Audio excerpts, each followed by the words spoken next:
आइए हम लोग एक वचन में जाएंगे।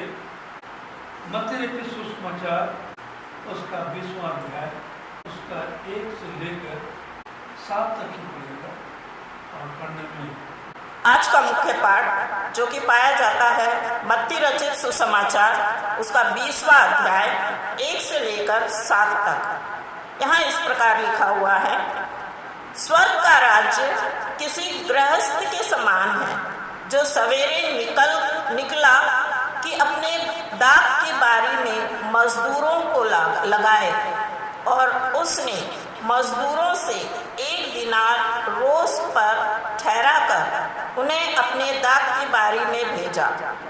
फिर पहर 1 दिन बढ़ चढ़े, निकलकर और औरों को बाजार में बेकार खड़े देखकर उनसे कहा, तुम भी दाख की बारी में जाओ और जो कुछ ठीक है तुम्हें दूंगा। सो वे भी गए। फिर उसने दूसरे और तीसरे पहर के निकल कर वैसा ही किया, और 1 घंटा दिन रहे। फिर निकलकर औरों को खड़े पाया और उनसे कहा, तुम क्यों यहाँ दिन भर बेकार खड़े हो रहे? उन्होंने उससे कहा, इसलिए कि किसी ने हमें मजदूरी पर नहीं लगाया। उसने उनसे कहा, तुम भी दाख की बारी में जाओ। यह परमेश्वर का जीवित और सामर्थी वचन है। परमेश्वर इस वचन के पढ़े जाने पर आशीष दे। आमीन। आइए हम प्रार्थना में जाएंगे। अनुग्रहकारी दयालु में स्वर्गता परमेश्वर प्रभु जी, फिर एक बार तेरे जीवित सामर्थ्य में नाम को धन्यवाद देते हैं प्रभु जी। धन्यवाद देते हमारे परिवार के लोगों की यात्रा को तूने मुबारक किया, इटारे से सुरक्षित रूप से उन्हें लेकर गया, फिर हमारे बीच में कुशल पूर्वक लाया प्रभु जी। इसके लिए धन्यवाद देते हैं प्रभु जी।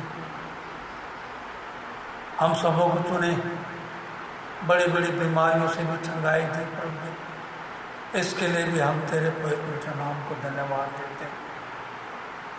तेरे महिमा भरे गीतों को गाने का अवसर दिया, तुझसे प्रार्थना करने का रूबरू होने का अवसर दिया, गवाहियों के लिए प्रभु जी हमारे मन प्राण जातना को तूने इस्तेमाल किया। इसके लिए भी हम तेरे पवित्र नाम को धन्यवाद देते हैं प्रभु जी। जैसा तो हर बार आदिकाल से लेकर अब तक अपने वचन के द्वारा अपने लोगों से बोलता आया, बातचीत करता आया प्रभु जी। होने देवता परमेश्वर, फिर एक बार तो हमें सर एक से बोलना और बातचीत करना प्रभु जी। वचन का बोलने वाला मैं नहीं, वचन का बोलने वाला तू हो प्रभु जी। विशेष रूप से उस दुखित परिवार को भी हम तेरे हाथों में देते हैं जो अन्य जाति की बेटी है प्रभु जी। अचानक हादसा हुआ, मौत के कगार पर चली गई प्रभु जी। उस परिवार को प्रभु जी शांति, धीरज, धैर्य, संयम देना प्रभु जी। उस परिवार के हर एक घटी कमियों को तो अपने भंडार में से पूरा करना। वचन को तेरे हाथों में देता हुआ इस नासे के वसीले से इस दुआ को मांगता हूँ, इसलिए से सुन और ग्रहण कर। आमीन। परमेश्वर का नाम का मैं भी धन्यवाद दूंगा। परमेश्वर ने पूरे सप्ताह भर बड़े अद्भुत रीति से रखा। ऐसे धूप काल में भी, ऐसे परिस्थिति में भी लू से, तपिश से मुझे बचाए रखा और विजिटिंग करने का अवसर दिया, और मेरे हर एक कार्यों को परमेश्वर ने मुबारक किया। इसके लिए मैं परमेश्वर को धन्यवाद दूंगा। आज का जो है वचन जैसा भी पढ़ा गया, मत्ती रचित सुसमाचार उसका 20वां अध्याय उसका 1 से 7 तक पढ़ा गया। हालांकि यह वचन जो है 16 तक है, परंतु 7 तक इसे इसलिए पढ़ाया गया कि आगे की क्या वर्णन है मैं उसे आपको बतलाना चाहता हूँ। और ये जो वचन जो है ये हमारे मसीह जीवन से जुड़ा हुआ है कि हम संसारिक जीवन में तो जीते हैं, परंतु मसीही जीवन में हमारा जीवन परमेश्वर के लिए कैसा है। पूरा वचन कहता है जो तुम पृथ्वी पे बोओगे वही तुम काटोगे, जो बांधोगे वही स्वर्ग में भी बंधेगा, जो पृथ्वी पे खोलोगे वही स्वर्ग में भी खुलेगा। हमारे हाथ में परमेश्वर ने हर एक बातों को दे रखा है। संसार में जीने के लिए आदम को तैयारी की, आदम को बनाया, आदम के हाथ में सब कुछ था, हाँ भी था और ना भी था। बीते दिनों में हमने वचन को देखा कि एक पिता अपने बेटे को कहता है जा बेटा खेत में जा कार्य कर, तो बेटा कहता है हाँ हाँ पिताजी मैं जाऊंगा, और वो नहीं जाता है। उसके बाद फिर एक बेटे को कहता है बेटा खेत में जा वहाँ पर कार्य कर, पिताजी मैं जा नहीं पाऊंगा बोल के फिर वो कहाँ जाता है, खेत में जाता काम करने। मतलब परमेश्वर हमें इन वचनों के द्वारा इन बातों को बतलाता है कि हाँ और ना जो कुछ है किसके हाथ में है, आपके हाथ में, मनुष्यों के हाथ में। हम किस रीति से आज जिस रीति से संसारिक जीवन में जी रहे हैं, संसारिक जीवन जीने के लिए हम हर कार्य को क्या करते हैं, बड़ी प्रतिबद्धता के साथ उसे पूरा करना चाहते हैं। भाई ये काम करने को नहीं तो हमारा ये लॉस हो जाएगा, ये घट जाएगा, ऐसा हो जाएगा। बड़ी संसारिक जीवन के हर कार्य को बड़ी देख सुन के हम करते हैं, पर जब आत्मिक जीवन की बात आती है आप तो ठीक आज नहीं कल कर देखा जाए। पर हम गाते भी हैं कल किसने देखा है, कल किसी ने नहीं देखा, कल की बात तो दूर, अगला पल। अभी ऐसा लेना मसीह ने कहा जा रहे थे अचानक हुआ था। आदमी का सोच के निकला था घर से कैसा होगा, सोचिए। ये मसीह जीवन में आज मसीह लोग इन बातों को समझते नहीं। जो काम दूसरा दिन भी कर सकते हैं, परंतु हम संडे को ही वो काम करेंगे। शैतान ऐसा क्या करता है, ले आता है। जबकि स्कूल की छुट्टियां हैं, स्कूल छुट्टियां हैं, ऑफिस कॉलेज स्कूल बंद, टीचर्स, फिर भी वे क्या अपने घर के काम को संडे को ही करने के लिए तैयार करते हैं। क्योंकि परमेश्वर का वचन तो लिखता है संसार के सरदार ने मनुष्य की आंखों को क्या कर दिया है, बंद कर दिया है। और यहाँ जो वचन है आज वही वचन है। बीते दिन में मैं बुधवार को गया था मार्केट, और जब सारा काम करके आ रहा था तो जैसे आ रहा था ठीक ये चौक में, जो चौक है, चौक के पास में गाड़ी रोका कि दही खरीदूंगा करके। तो गाड़ी रोके तो 4-5 मजदूर दौड़ के मेरे पास में आ गया। सर कहाँ करना है काम? तो देखते ना चौराहे में मजदूर लोग दिन को काम करने के लिए खड़े रहते हैं, और आप अगर सिविल लाइन जाओगे कटनी में, वहाँ भी सुभाष चौक के पास में लोग खड़े रहते हैं। मैं अचानक घबरा गया, बोला नहीं वैसा कोई काम नहीं, मैं थोड़ा होटल जा रहा हूँ दही लेने के लिए। उन लोग के मन में क्या हो गया, निराश होना। और ये आज का जो वचन है, इसलिए मैं उस दिन जब इस बात को देखा तो हमने चलिए इसी वचन को आज हम लोग देख नहीं पाएंगे। और यहाँ भी वही लिखता है स्वर्ग का राज किसी गृह स्वामी के समान है जो सवेरे निकला कि अपने दाग की बारी में मजदूरों को क्या करे, लगाए। बीते सप्ताह में मैंने बताया था दाग की बारी क्या है, इज़राइल। ये दाग की बारी। और हर बार आप अगर ये बाइबल में पाएंगे दाग के विषय में, अंजीर के विषय में परमेश्वर ने अपने वचन को रखा है। दाग की बारी क्या है? ये दाग हर किसी के काम में आता है, चाहे मसीह लोग हो चाहे अन्य जाति हो। दाग तो उस गृह स्वामी का एक दाग की बारी थी और वहां मजदूरों को काम देने के लिए कि दाग की बारी में से दाग को तोड़ना था। और यहाँ लिखता है दूसरा पद, उसने मजदूरों से 1 दिनार रोज ठहराया और उन्हें अपने दाग की बारी में भेजा। कुछ मजदूर मिले, जितने मजदूर मिले उनके साथ उसने क्या किया, 1 दिनार, माने 1 दिनार उस समय का और आज का 50 रुपया होता है, दिन में 50 रुपया मजदूरी ठहराया। और जितने मजदूर थे उन लोग को काम में भेज दिया गया था। फिर तीसरा पद देखिए, लिखता है, फिर एक पहर दिन चढ़े उसने निकलकर अन्य लोगों को बाजार में बेगार खड़े देखा। मैंने कहा जैसा मैं देखा अचानक खड़े थे, उन लोग को भी खड़ी में देखा उसने। बेकार माने परिश्रम करने के लिए थे, काम नहीं मिल रहा था, उन लोग खड़े थे। ये क्या है, कब की बात है, एक पहर माने 11 और 12 के बीच की बात है।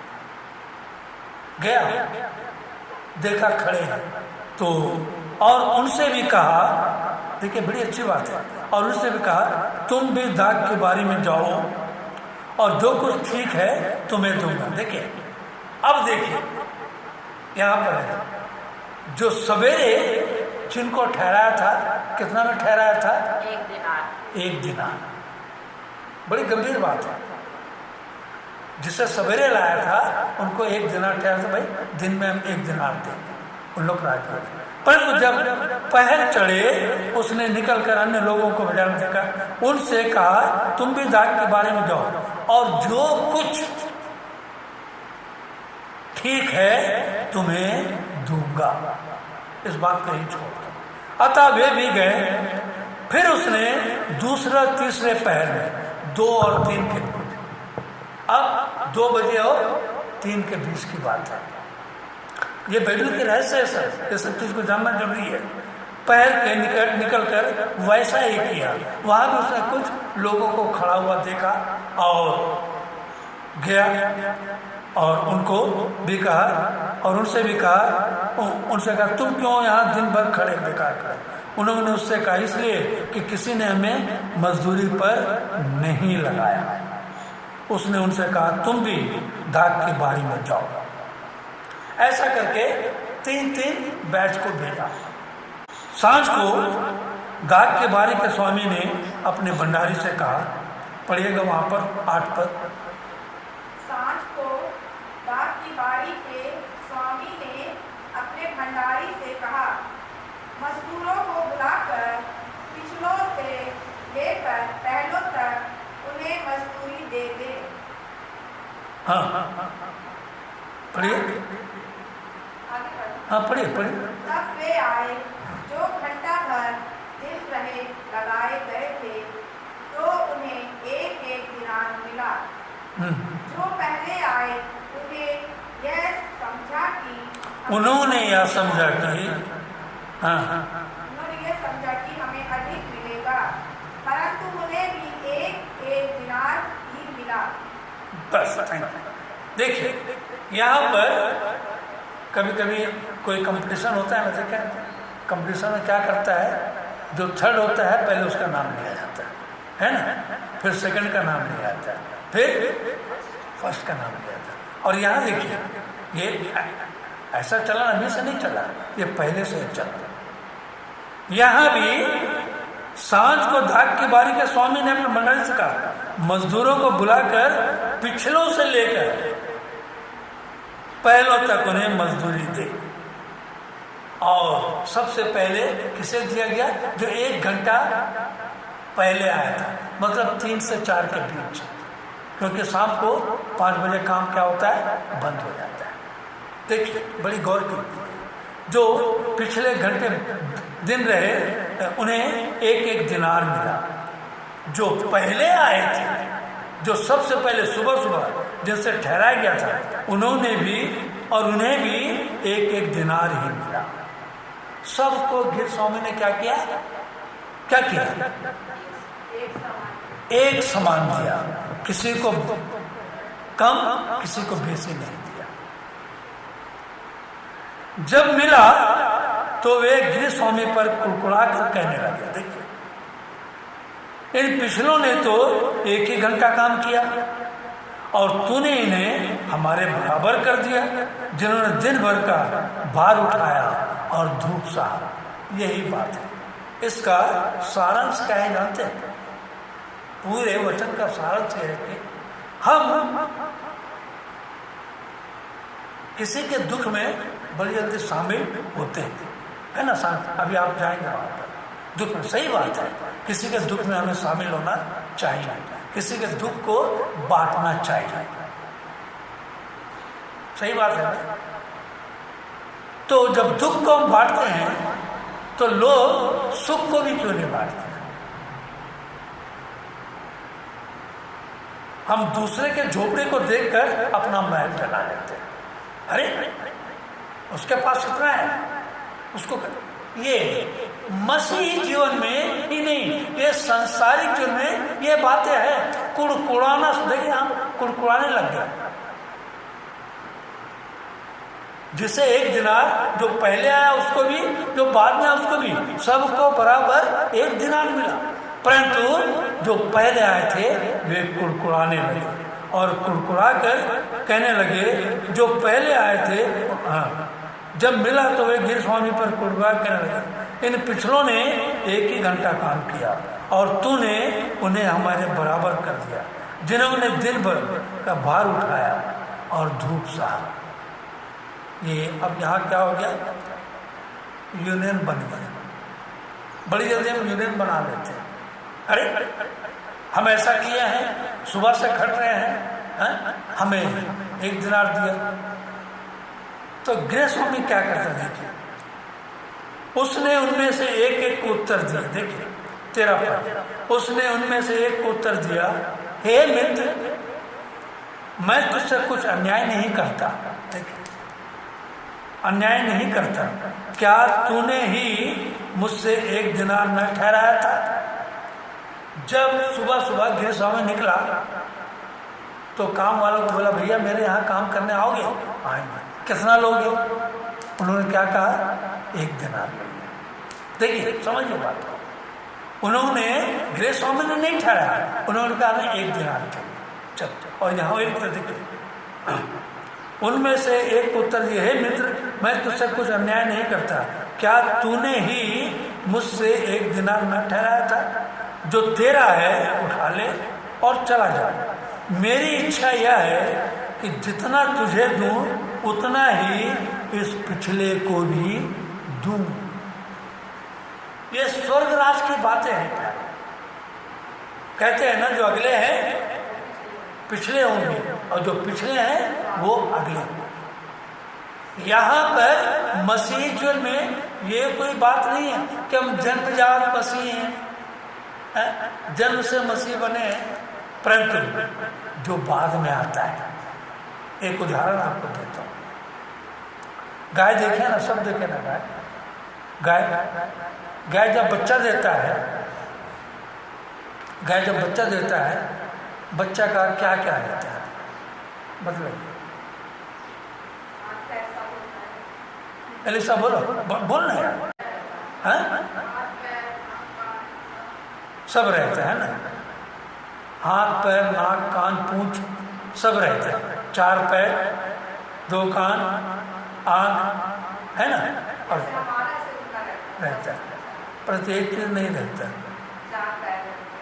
नहीं। 4 पैर तो भाई तो गाय के 4 पैर, पर तो उसका एक चीज नहीं रहता। क्या नहीं रहता? जोर से बोलिए। वही चीज बतलाना चाहता हूं। हम देखते तो हैं, बोलते हैं ना हम सब कुछ देखते हैं पर तो देखते भी नहीं देखते, सुनते हैं पर तो कान देते भी नहीं सुनते। मैं इसलिए 2 बार पूछा आपसे, सिंह रहता है? गाय का भी रहता, बैल का भी सिंह, पर तो उस समय नहीं रहता। बात मेरा समझे? मैं इसलिए बोला जब गाय का बच्चा जन्म लेता है सिंह नहीं रहता है, सिंह छोड़कर सब रहता है, परंतु बाद में सिंह आता है और सिंह कान से भी बड़ा हो जाता है। बात मेरा समझे? तो यही है मसीह जीवन का सारांश। हम दूसरों के दुख में शामिल तो हो जाते हैं, परंतु जब सुख का समय आता है कुलकुलाने लग जाते हैं। यहाँ कुलकुलाने लग गया। परमेश्वर कहता है जो बाद में आया वो जो मेरा है, मैं उसे कितना दूं कितना ना दूं किसके ऊपर है? मेरे ऊपर है।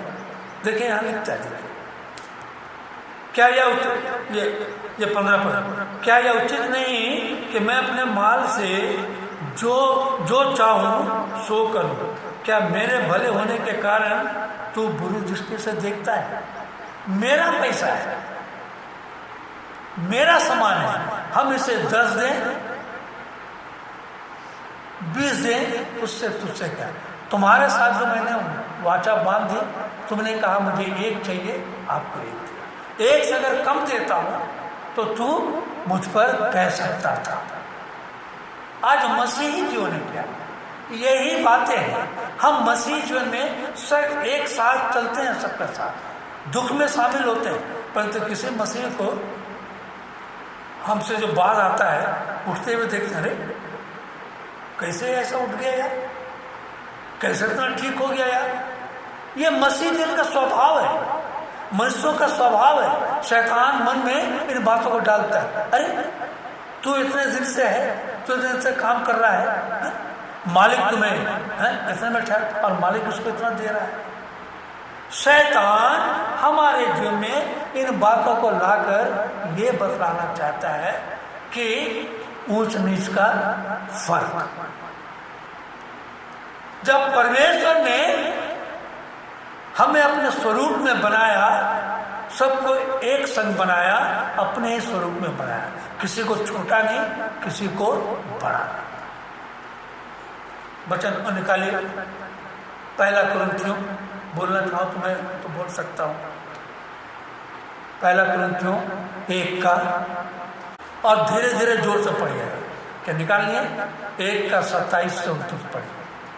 परंतु परमेश्वर ने जगत के मूर्खों को चुन लिया है कि ज्ञानवानों को लज्जित करे। देखिए, परमेश्वर ने ज्ञानवान को बनाया, मूर्ख को बनाया, सबको बनाया ना, अमीर को बनाया, गरीब को बनाया, कंगाल को बनाया, सबको बनाया, अनपढ़ को बनाया, परंतु सबको एक समान बनाया। किसी में परमेश्वर ने भेदभाव नहीं किया। परंतु आज मनुष्य अपने लालची स्वभाव के कारण, अपने स्वार्थ के कारण भेदभाव आपस में पैदा कर ले। और यहां लिखता है, परंतु परमेश्वर ने जगत में मूर्खों को बनाया कि ज्ञानवानों को क्या करे? कौन? जो अपने आप को बड़ा बुद्धिमान सोचते हैं, ज्ञानवानों को लज्जित करे। और उसके बाद और परमेश्वर ने जगत के निर्बलों को, जो बड़ी कमजोर, हे प्रभु मैं क्या करूं, मुझसे कुछ होता नहीं, परंतु परमेश्वर ने जगत में निर्बलों को चुन लिया, जो बड़े बोलते हैं हम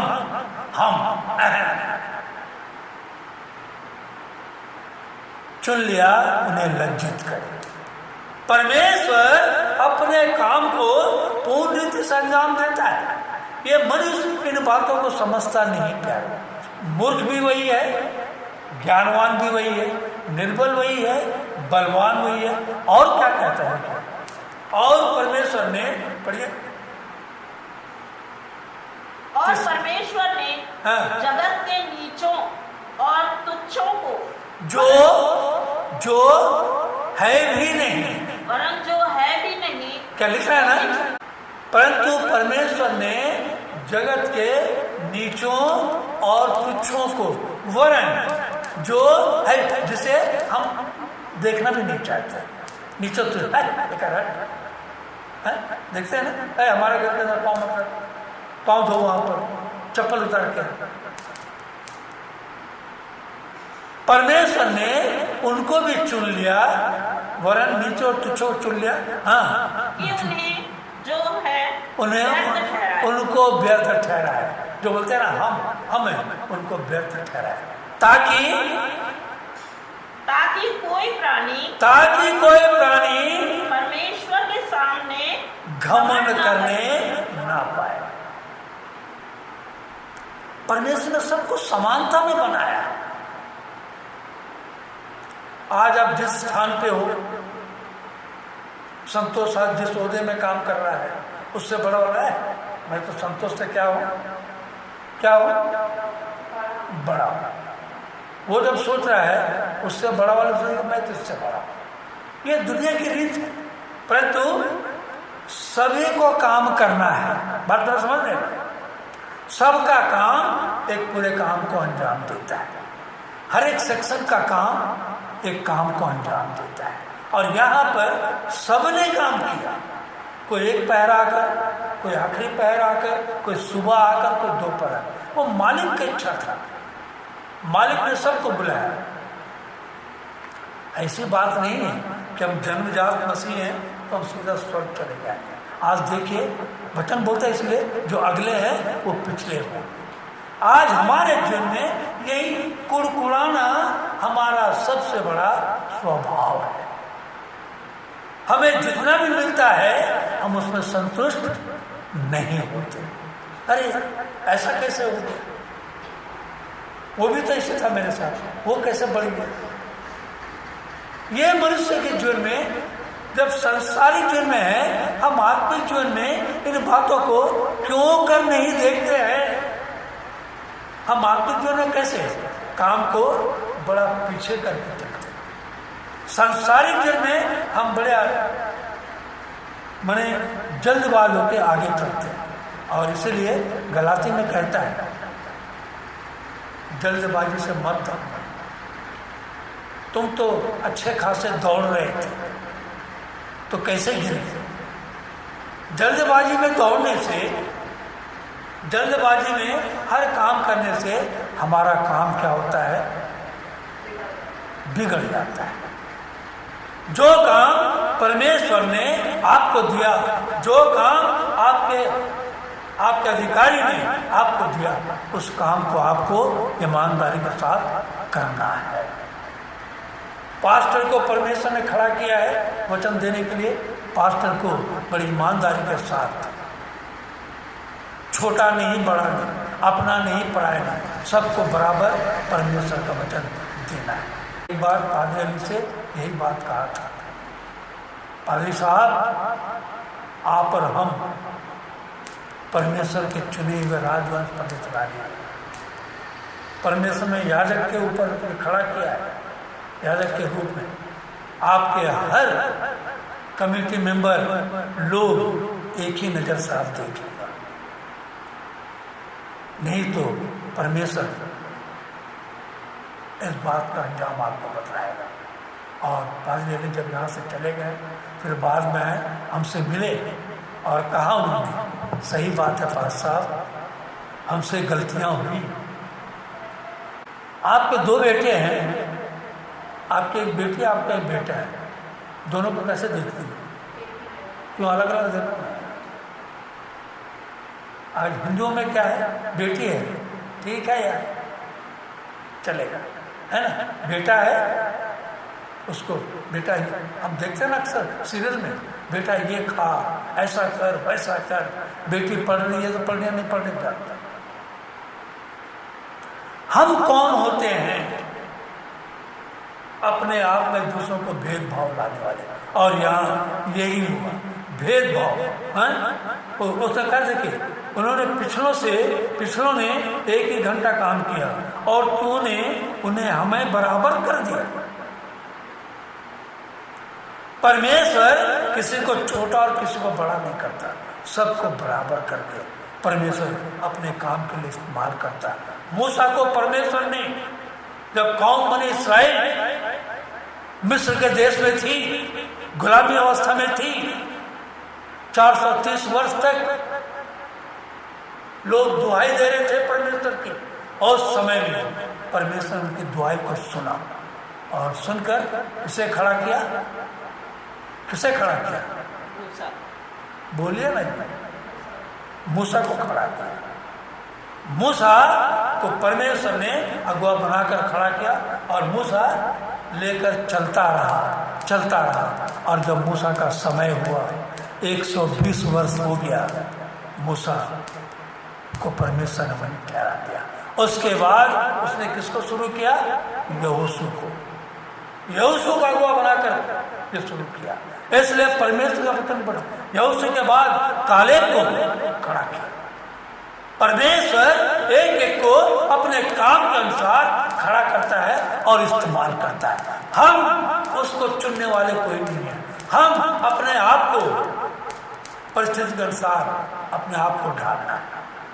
हम काम को अंजाम देने वाले, काम का क्या है, क्या हुआ, ये परमेश्वर जानता है। हमें जो काम दिया गया है, यीशु मसीह को परमेश्वर ने 3.5 साल की सेवकाई दी थी। बात मेरा समझ रहे? वचन बड़ा भेद है। परमेश्वर ने यीशु मसीह को 3.5 साल की सेवकाई दी थी और यीशु मसीह ने 3.5 साल की सेवकाई की। कहीं भी लिखा है, एक ही जगह लिखा है, वो घर में आया, घर में जैसे रोटी खाने के लिए बैठा, उसके भाइयों ने उसे पकड़ा, इसे बांध दिया। और कहीं नहीं लिखा है कि वो घर में आया। 3.5 साल तक यीशु मसीह अपने परमेश्वर की सेवा को क्या करता रहा? अंजाम देता रहा। आज हम कैसे अंजाम देंगे? मसीह जीवन में और अंजाम को पूरा किया और उसके खातिर आज हम जीवितों के लेके में जीवित पाए जाते हैं। हमने तो जीवित रहने के योग्य नहीं है। हर एक को परमेश्वर ने समय के अनुसार एक समय निश्चित किया है। तुमको इतना काम करना है तो करना है। आज हम दूसरों के सुख को देखकर बड़ी जल्दी कुड़कुड़ाने लग जाते हैं। मसीह जीवन में इसीलिए हम जब कुड़कुड़ाते हैं, हमारा कोई काम सफल नहीं होता। आइए होशे 10:12 निकालिए। होशे 10:12। अपने लिए धर्म का बीज बो, तब करुणा के अनुसार खेत काटने पाओगे। देखिए, परमेश्वर ने आपको जितना दिया है उसी में हमें क्या करना है? संतुष्ट रहना है। ओवरडोज खा लिया कल परसों में, ज्यादा खा लिया, बड़ी मैंने अकबकाट हो गया, अब उल्टी हो, डाइजेस्ट नहीं। तो डाइजेस्ट होना चाहिए हमारे जीवन में हर चीजों का। और यहाँ लिखता है, हाँ पढ़ो, अपने लिए धर्म का बीज बो, हाँ, करुणा के अनुसार खेत काटने पाओगे। पहला काम क्या है? परमेश्वर की करुणा के अनुसार जो काम दिया गया उसको क्या करो? बीज को बोना है, तब करुणा के अनुसार खेत काटने पाओगे। हाँ, उसके बाद भूमि को जोतो। देखिए, ये परमेश्वर, हाँ ठीक है, वहीं पर आ सके अपने प्रतिभूमि, मतलब जो परमेश्वर ने आपको भूमि दिया है उसको जोतो। हाँ, और हमारी वाइफ क्या करती है ना, अरे यहाँ पर इतना है, यहाँ पर ये लगा देंगे, यहाँ ये लगा देंगे। पहले इसी को ठीक करो यार, पहले जितना दिया है उसी को ठीक करना। अपनी पड़ती भूमि को जोतो, लिखता है, हाँ? अपनी पड़ती भूमि को जोतो, हाँ? उसको जोतना है। जितना दिया गया उसी में आपको संतुष्टि होना है। नहीं प्रभु जी मुझे और दे दे, और दे दे, और दे दे। अरे पहले इसी को ठीक करो यार, जोतो। क्या लिखता है? देखो, हाँ, यहोवा के पीछे वो लेने का समय है। ये समय है, एक पहर से लेकर संध्या काल तक समय है। परमेश्वर जो समय आपको दिया है उस समय में आपको अपने काम को, परमेश्वर के काम को समझकर नहीं, अपना समझकर उसे जल्दबाजी करना है। यीशु मसीह ने क्या कहा था उस सामरी स्त्री के विषय में जो पानी भरने आई थी? चेले गांव गए थे। हाँ, जब चेले आए देखें यीशु मसीह वहाँ पर बोला, चलो जो काम करना है जल्दी जल्दी करो, देखो वो भयंकर अंधियारी रात आने वाली है। कल कैसा समय आएगा, आने वाला पल हमारा कैसा होगा, ये आप हम कोई नहीं जानते प्यारे। ये समय आपको मिला है। शायद मैं यहाँ वचन देके अभी जाऊंगा, शायद मर जाऊंगा। मैं तो कहता हूँ मैं कभी अपने आप के अलग नहीं किया। अगला पल मेरा है या नहीं मैं नहीं जानता। गाड़ी निकालना से क्या होगा कोई नहीं जानता। अरे जो है उस समय को तो पहले ठीक करो यार। ये समय परमेश्वर ने दिया है। इस समय में भी लोग कहाँ हैं? जबलपुर में, यहाँ संडे का पवित्र विश्रामवार के दिन जो परमेश्वर आपको बड़ी बखूबी से दिया है। अरे थक गए, आज आराम करेंगे। ये आराम करने का दिन नहीं है प्यारो, ये परमेश्वर का समय है। इसे जोतना है। हाँ, लेने का समय है कि वह आए और तुम्हारे ऊपर उद्धार बरसाए। वो देखेगा कि हे बेटा, हे बेटी, मैंने तुम्हें काम दिया, उस काम को तुम्हें बड़े अच्छी रीति से अंजाम दिया। अंजाम देना है। हम जब तक अंजाम नहीं देते हैं हम कोई कार्य कर नहीं सकते। पैर इसी का 6 का 4 भी पढ़िएगा। 6 का 4 पढ़िए। हाँ, देखिए परमेश्वर बोलता है प्रेम, क्योंकि बलवंत का लाठी नहीं, मजबूती नजर आता है। हे प्रेम, मैं तुझसे क्या करूं? मैं तुझसे क्या करूं? यहूदा सिंह, हाँ, तुम्हारा स्नेह तो भोर के मेघ के समान। हमारा प्रेम कैसा है परमेश्वर के साथ? भोर का मेघ। भोर का मेघ आता है ना, बादल आया, छट गया, बस उतने ही प्रेम दिया। तो ओ प्रभु तेरे नाम का धन्यवाद। नहीं दिया, अरे क्या प्रभु तो करते ही नहीं कुछ यार, कुछ करता नहीं। प्रार्थना, यही कौम बनी इसराइल, यही कौम बनी इसराइल। हे प्रभु हमें मांस खाना है। अरे हम क्या रोटी खा खा के आ गए हैं, मन्ना खा खा के जब नहीं मिला था कुछ नहीं, उस समय भी कुड़कुड़ा आगे फिरौन की सेना, पीछे फिरौन का सेना, आगे लाल समुद्र देख के डर के मारे कुड़कुड़ाने लगे। अब क्या होगा हमारा, अब क्या होगा हमारा? और परमेश्वर का डरो मत, खड़े खड़े परमेश्वर को उद्धार के काम को देखो। निर्गमन 14 का 13 कहता है। और परमेश्वर ने लाल समुद्र को 2 भाग कर दिया, 2 भाग कर दिया और कौम बनी इसराइल पार हुआ। बस पार हुआ, थोड़ा फिर कुड़कुड़ा लो। ये मसीह जीवन का स्वभाव है। Body is present, mind is absent. दिमाग कहीं और है और शरीर कहीं और है। जो काम, जो समय परमेश्वर ने हमें दिया है, इन बातों को जानने की जरूरत। तुम्हारा स्नेह तो भोर के मेघ के समान और सवेरे उड़ जाने वाले ओस के समान है। हमारा प्रेम मसीह के साथ ऐसे ही रहता है। स्नेह है, स्नेह किए हो गया खत्म। थोड़ा सा सूरज आया, ओस क्या हुआ? हमारे जीवन में परमेश्वर ने जो दिया है इन आशयों को, जो समय ठहराया, एक दिन में आपने जो काम किया है, परमेश्वर एक का क्या करता है? 10 देता है। कोई भी सास, आपकी तो सास नहीं है, इनकी भी सास नहीं है। देखे मिसेस जोसेफ और सुन रहा था, कोई भी सास जो है ना, पर से अपने बहू का पूरा चाबी नहीं देता। गलत बोलना तो बोलिए, पहले उसको देखती है, ये घर को संभालती है कि उजाड़ती है। हमारा परमेश्वर ही करता है, पहले थोड़ा सा देता है, थोड़े से में तो अगर पूरा नीचे से काम किया, ये मेरा प्रिय पुत्र है, इससे मैं अति प्रसन्न हूं।